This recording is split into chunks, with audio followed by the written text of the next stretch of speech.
उनके मुख से 2 मिनट कुछ भगवत चर्चा जो भी सुने।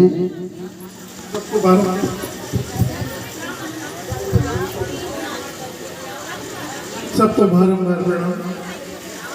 मैं यहाँ एक ब्राह्मण के बच्चे के रूप में आपके सामने उपस्थित हुआ हूँ और क्योंकि हम लोग आपके लिए दक्षिणा से अपना जीवन चलाते हैं तो कहीं भी जाए कोई भी एक अच्छी बात जरूर कह के अपना कर्ज उतार देते हैं। हेलो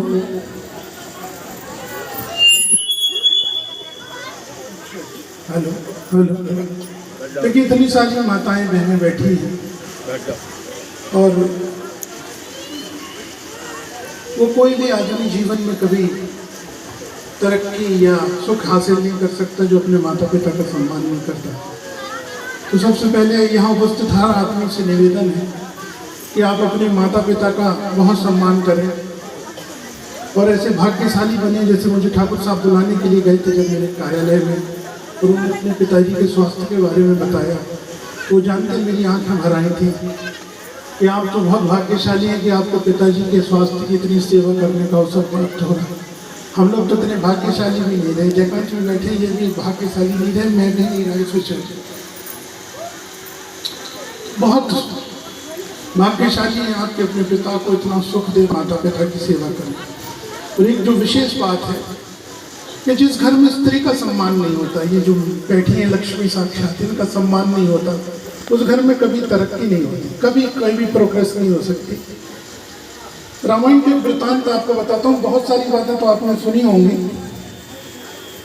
कि भगवान राम जब बाली से युद्ध कर रहे थे और बाली को पराजित कर दिया तो बाली ने बड़े विनम्र भाव से भगवान से पूछा, बाली मृत्यु भाव से भगवान से पूछा कि भगवान मुझे कारण कौन नाथ मुझे मारा, मैं बैरी सुग्रीव के आया, ऐसी कौन सी बात हो गई प्रभु, कौन सी गलती मेरे से हो गई कि आपने मुझे मार दिया।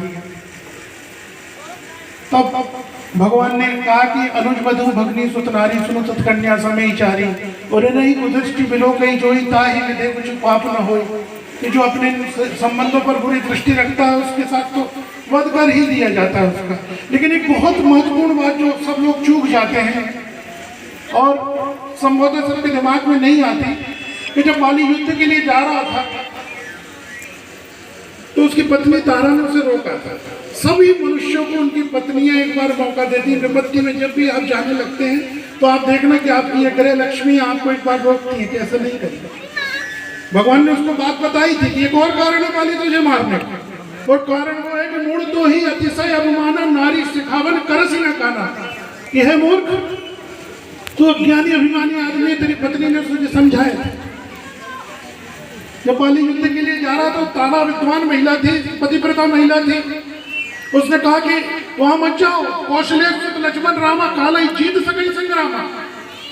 को जिन्हें तुम अयोध्या के जो साधारण बालक समझ रहे हो वो साधारण बालक नहीं है, वे तो ब्रह्म है, वे तो पर ब्रह्म है, जिनके बारे में जो सभूमिकुम सर्वस्य प्रत्यष्ठित शंबलम चंद्रमा मनसो चक्षु सूर्य हो जाएगा, ऐसे पर ब्रह्म परमात्मा आपके बीच में यहाँ पे आए, आप उनसे लड़ने मत जाओ। लेकिन बाली ने अपनी पत्नी की वो बात नहीं मानी, अन्यथा बाली का वध नहीं हुआ होता, बाली भगवान चौर होती। तो मेरे कहने का तात्पर्य है कि मैं छोटा सा एक कामकाजी आदमी हूँ, अपना व्यापार करके जीवन चलाता हूँ, लेकिन क्योंकि ब्राह्मणों के कुल में जन्मा हूँ तो कहीं ना कहीं सोचता हूँ कि कोई अच्छी बात लोगों को बताऊँ।